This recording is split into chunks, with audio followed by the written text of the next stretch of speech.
प्यारे सी viewers, welcome to my channel. उम्मीद करती हूँ कि आप सब खैरियत से होंगे। आज है कमेंट्स रिस्पांस का डे, तो बगैर टाइम को ज़ाया किए वीडियो को शुरू करते हैं। अगर आप मेरे चैनल पर न्यू हैं तो जल्दी से चैनल को सब्सक्राइब कर लें ताकि मेरे आने वाली हर इन्फॉर्मेटिव वीडियो आप तक टाइमली रिसीव हो सके। और बेल आइकन को दबाना मत भूलिएगा, क्योंकि बेल आइकन को अगर आप प्रेस नहीं करते हैं तो आपको मेरे चैनल पर आने वाली अपलोड होने वाली वीडियोज़ की नोटिफिकेशन नहीं आते हैं। ठीक है, तो बेल आइकन को लाजमी प्रेस कर दीजिएगा। सबसे पहला है जी, अस्सलाम वालेकुम अस्सलाम। अकाउंट मिनिमम कितने दिनों बाद डोरमेंट होता है? 6 महीने के बाद डोरमेंट हो जाता है, और कुछ बैंकों में 6 महीने बाद होता है, कुछ बैंकों में 1 साल के बाद होता है। अगर किसी के पास डेबिट कार्ड ना हो लेकिन वो हर मंथ ट्रांजैक्शन करता रहता हो तो उसका अकाउंट तो डोरमेंट नहीं होगा जी, बिल्कुल उसका अकाउंट डोरमेंट नहीं होगा। मिनिमम कितने मंथ्स बाद ट्रांजैक्शन करनी होती है कि अकाउंट डोरमेंट ना हो? 6 महीने के अंदर अंदर आपको ट्रांजैक्शन करनी होती है, एक डेबिट या क्रेडिट। बेहतर यही है कि आप डेबिट ट्रांजैक्शन करें, क्योंकि डेबिट ट्रांजैक्शन से आपको ये भी कंफर्मेशन मिल जाती है कि आपका अकाउंट एक्टिव है, क्योंकि जब अकाउंट डोरमेंट हो जाता है तो उससे आप डेबिट ट्रांजैक्शन नहीं कर सकते। क्रेडिट ट्रांजैक्शन आप कर सकते हैं, यानी कि अपने अकाउंट में डिपॉजिट करवा सकते हैं लेकिन निकलवा नहीं सकते। इसलिए जब भी आप ट्रांजैक्शन करें, डेबिट ट्रांजैक्शन करें, इससे आपको ये भी कंफर्मेशन मिल जाती है कि अकाउंट आपका एक्टिव है। क्योंकि समटाइम ऐसा होता है कि अकाउंट आपका बंद हो गया होता है और आप उसमें क्रेडिट ट्रांजैक्शन करते चले जाते हैं और आपको यही होता है कि अकाउंट एक्टिव है, मेरी ट्रांजैक्शन हो रही है, जबकि अकाउंट आपका बंद होता है, आपका सिर्फ डिपॉजिट हो रहा होता है। ठीक है, तो इसलिए आपने डेबिट ट्रांजैक्शन करनी है, कोई पैसे निकलवाने हैं या फंड ट्रांसफ़र करने हैं, ताकि आपको कंफर्मेशन भी साथ मिल जाए। नेक्स्ट है, अस्सलाम वालेकुम अस्सलाम। सिस्टम बैंक इस्लामी आसान सेविंग अकाउंट पे एक वीडियो बना दें। सिस्टर 10 लाख लिमिट पूरी हो जाती है तो सिस्टर प्रॉफिट मिलना बंद हो जाएगा। बैंक इस्लामी आसान सेविंग अकाउंट पे न्यू प्रॉफिट का बताएं। अच्छा, ये एक चीज़ मैं आपको बता दूं, मैंने आसान अकाउंट के ऊपर हर तरह से एक्सप्लेन करके आप लोगों को वीडियो बताई हुई है, यूबीएल की भी, एचबीएल की भी, इसके अलावा मिज़ान बैंक की भी, बैंक अल हबीब की भी, हर किसी के आसान सेविंग अकाउंट के। और आसान अकाउंट की जो बेसिक्स कंडीशंस हैं या बेसिक लिमिटेशंस हैं वो सबकी सेम ही हैं, चाहे वो आप बैंक इस्लामी हो, एचबीएल हो, यूबीएल हो, जो भी हो। जब आप की 10 लाख रुपये मीन के पूरे हो जाते हैं, जैसे फॉर एग्जाम्पल आपने सेविंग अकाउंट में 10 लाख रुपये रखे हुए हैं, अब आपको ये लगता है कि हमारी तो लिमिट पूरी हो गई है, अब इसमें तो प्रॉफिट नहीं आएगा क्योंकि वो तो पैसे 10 लाख से ऊपर चले जाएंगे। लेकिन 10 लाख की लिमिट के ऊपर 10 लाख से ऊपर लिमिट का मतलब ये होता है कि आप उसमें खुद से कोई पैसे जमा नहीं करवा सकते, ना ही निकलवा सकते हैं। निकलवाने से मुराद कि अगर आपकी 10 लाख की निकलवाने की भी लिमिट पूरी हो गई है तो आप खुद से फिर नहीं निकलवा सकते। इसी तरह अगर आपके अकाउंट का बैलेंस 10 लाख हो गया है तो आप कैश जमा नहीं करवा सकते या कहीं से भी फंड्स नहीं मंगवा सकते। प्रॉफिट या सिस्टम जनरेटेड कोई भी एंट्री होगी वो हो जाएगी, यानी कि अगर प्रॉफिट जो है वो बैंक के सिस्टम की तरफ से ऑटोमेटिकली क्रेडिट होता है तो वो उसमें आपको लिमिटेशन का इशू नहीं आएगा। प्रॉफिट आपका क्रेडिट होता जाएगा, चाहे वो आपके 10 लाख से ऊपर ही पैसे क्यों ना जा रहे हो। ये लिमिट कस्टमर के लिए होती है, बैंक के लिए नहीं होती। बैंक ने अगर कोई चार्जेस रिकवर करने हैं या फिर बैंक ने कोई सिस्टमेटिकली प्रॉफिट एंटर करना है तो बैंक को अलाउ होता है, वो लिमिट पूरी होने के बावजूद भी कर सकता है।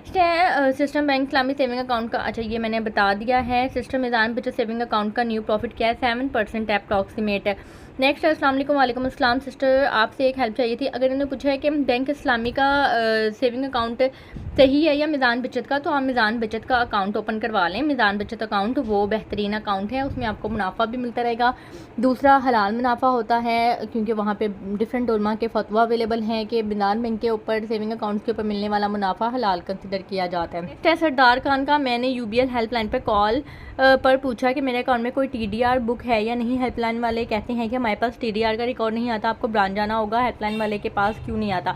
जी बिल्कुल, हेल्पलाइन वालों के पास टीडीआर का रिकॉर्ड नहीं आता है, क्योंकि टीडीआर आपके अकाउंट से हट के बनाई जाती है। उसका जो रिकॉर्ड होता है या उसकी जो एक्सेस होती है वो सिर्फ ब्रांच वालों के पास होती है, तो टीडीआर की डिटेल आपकी हेल्पलाइन पे कंफर्म नहीं होगी।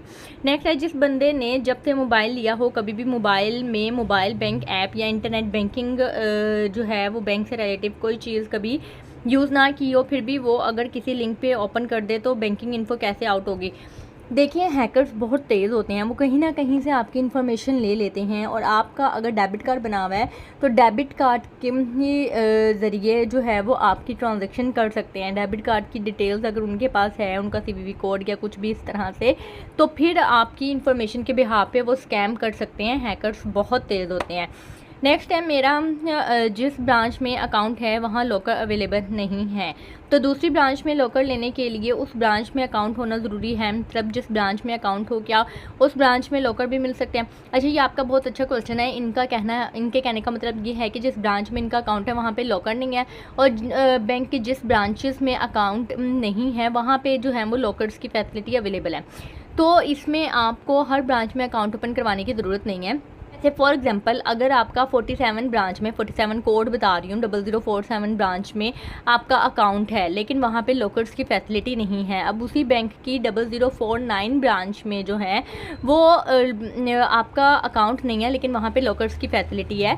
तो आप 49 ब्रांच में जाके लॉकर की फैसिलिटी अवेल कर सकती हैं और अपना अकाउंट जो है वो 47 ब्रांच में जो आपने खुलवाया हुआ है उसी को लिंक करवा सकती हैं। आपको कोई दूसरा अकाउंट ओपन करवाने की ज़रूरत नहीं है। मैडम जी, ये CDR क्या होता है और कब और कहाँ और कौन ले सकता है? अच्छा, CDR जो है वो कॉल डिपॉजिट रिसीट होती है। ये बेसिकली जो होती है ना, ये टेंडर वगैरह, गवर्नमेंट कॉन्ट्रैक्टर जो है वो टेंडर वगैरह के लिए लेके जाते हैं, CDR बनवाते हैं। जब वो टेंडर के लिए अप्लाई करते हैं या टेंडर के लिए जाते हैं तो वहाँ पे उनको गारंटी के तौर पे ये पेमेंट शो करनी होती है कि हमारे पास इतनी पेमेंट है या जो भी है, तो ये गारंटी के तौर पे शो होती है और गवर्नमेंट कॉन्ट्रैक्टर वगैरह जो हैं वो इस चीज़ को यूज़ करते हैं। अब इन्होंने कहा है कि जी मुझे कंफर्म करें कि गोल्ड जो है वो अगर कमर्शियल बैंक्स नहीं देते हैं तो कौन से डिपार्टमेंट देते हैं, उस माइक्रो फाइनेंस के डिपार्टमेंट का मुझे नाम बता दें और ये गोल्ड के अगेंस्ट कितने पैसे मिल जाते हैं। तो सॉरी, मुझे इस बैंक का कोई नॉलेज नहीं है। ये कौन से इदारे हैं, बैंक नहीं है बल्कि इदारे हैं जो गोल्ड रख के या गिरवी रख के आपको पैसे देते हैं।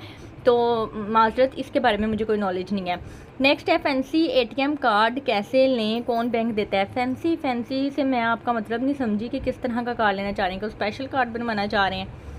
नेक्स्ट है how I purchase online tickets from credit card. अच्छा, ये हुज़ैफ़ा ने पूछा कि क्रेडिट कार्ड से वो ऑनलाइन टिकट कैसे परचेज़ कर सकते हैं। देखें, आपने जैसे फॉर एग्जांपल अगर आपने ट्रैवलिंग के लिए एयर टिकट परचेज़ करनी है तो आप उस वहाँ पे आप ऑनलाइन उनकी वेबसाइट पे जाएं, अपना क्रेडिट कार्ड की डिटेल्स एंटर करें और वहाँ से टिकट परचेज़ कर लें। ठीक है, जैसे हम कोई भी, जैसे आप समझ लें कि दराज या किसी भी लिंक वगैरह से या अमेज़ोन से आप कोई भी ये चीज़ मंगवाते हैं तो वहाँ पे अपने क्रेडिट कार्ड की डिटेल एंटर करते हैं और पेमेंट करते हैं। इसी तरह हम डिफरेंट वेबसाइट होती हैं जहाँ से भी आपने जो भी टिकट परचेज़ करनी है आप उस ऑर्गेनाइजेशन की वेबसाइट पे जाएं, वहाँ पे पेमेंट की ऑप्शन आ रही होगी, वहाँ पे अपने क्रेडिट कार्ड के जरिए आप टिकट परचेज़ कर सकते हैं। नेक्स्ट है अगर बंदा बैंकिंग मोबाइल ऐप से किसी के बैंक अकाउंट में 1 मिलियन भेज दे फिर भी 0.6% टैक्स लगेगा? नहीं, नॉन कैश ट्रांजेक्शन कहलाएगी ये। अगर आप bank to bank fund transfer कर रहे हैं, यानी कि मोबाइल एप्लीकेशन के जरिए फ़ंड ट्रांसफ़र कर रहे हैं, तो ये नॉन कैश ट्रांजैक्शन होती है और नॉन कैश ट्रांजैक्शन के ऊपर फाइलर हो या नॉन फाइलर हो कोई टैक्स नहीं होता है। नेक्स्ट है जी, जिस बैंक में इमरान खान, नवाज शरीफ, मरीम नवाज जैसे लोगों के अकाउंट होंगे उनको तो टारगेट कंप्लीट होंगे, उनको बैंक वाले इनके तो सारे काम जल्दी जल्दी करेंगे। अब इसके बारे में मैं कोई आपको राय नहीं दे सकती। नेक्स्ट है अस्सलाम वालेकुम मैम जी, थैंक्स जी। अच्छा, इनके लिए मैंने जो है ना, इनके लिए क्या, मैंने सबके लिए पासपोर्ट की बड़ी डिटेल में वीडियो बनाई है कि आप किस तरह से घर बैठे अपना पासपोर्ट अप्लाई कर सकते हैं, उसकी फ़ीस अपने मोबाइल एप्लीकेशन के ज़रिए या जैज़ कैश या ईजी पैसा वगैरह के ज़रिए किस तरह से पे कर सकते हैं। अगर आपका बच्चा 15 साल से कम है तो उसका पासपोर्ट आप किस तरह से अप्लाई कर सकते हैं। 2025 में पाकिस्तानी पासपोर्ट की जो फ़ीस है वो क्या है, MRP पासपोर्ट क्या होता है, ई पासपोर्ट क्या होता है, मैंने ईच एंड एवरीथिंग जो है वो इस वीडियो में बताया है। ये गोल्डन वीडियो, मैंने इसको कहा है कि ये गोल्डन वीडियो है पासपोर्ट की इन्फॉर्मेशन के हवाले से, तो आप इस वीडियो को ज़रूर देखिएगा। नेक्स्ट है जी, सेविंग्स पे कार्ड के चार्ज। अच्छा, इन्होंने कहा सेविंग अकाउंट्स पे डेबिट कार्ड के चार्जेस नहीं होते। नहीं, ऐसा नहीं है।